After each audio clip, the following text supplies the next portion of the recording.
Abbi Glines, bonjour.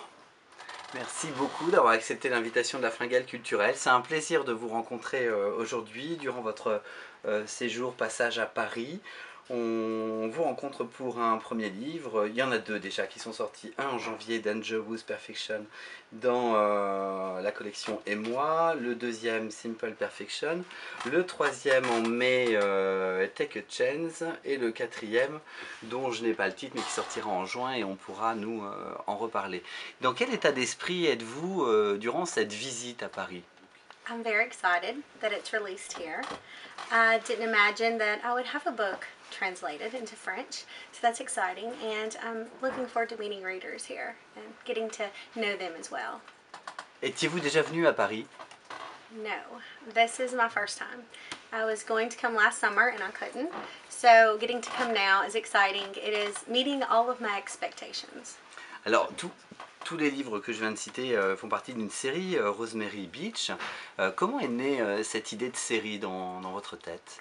It was meant to be a standalone book. I was going to write a book that ended badly and leave it and do nothing else because I was wanting to venture out. Readers loved the book. It became my #1 New York Times bestseller. I had never had a New York Times bestseller before, so I gave it a sequel, and I was going to end it at that. And then readers wanted another book. And I didn't mean for it to become a series. It just kind of blew up into a series before I knew what was happening.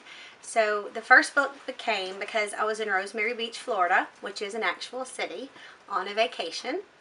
And I just kind of started, the whole idea fell into my head. And I thought, well, I would write the book and end it badly and make everyone mad at me and see how that worked. So, and then now it's a series. Alors, vous nous parlez dans ce livre de Della, cette personnage principale.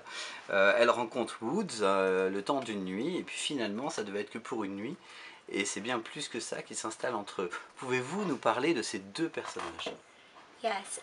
Growing up, I worked at a pharmacy. I'm not sure what you call this here, but where people came to get their drugs when they were sick.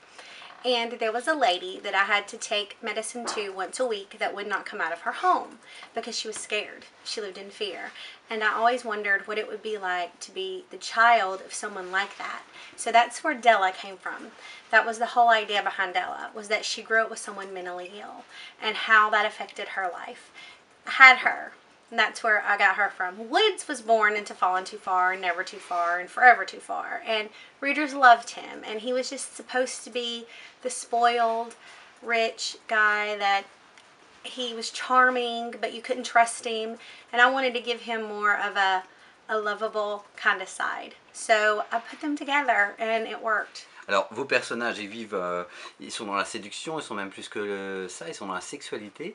Comment vous avez abordé l'écriture de la sexualité justement dans ces livres?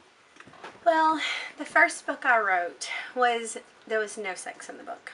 I didn't want to do sexuality. I didn't want to put it in the book. It wasn't something that I was embarrassed to do. I live in the South, and you don't talk about things like that in small towns in the South. But then I slowly progressed, and I realized that I liked it because it was realistic. It was an escape for women, and it was fun to write. And each book, I got brave, and I started writing more, and I started being creative, and I started writing it in a way that I believed a woman will want to read it. And apparently some men want to read it that way too. So now it doesn't bother me at all. It did in the beginning, and I'm not going to lie.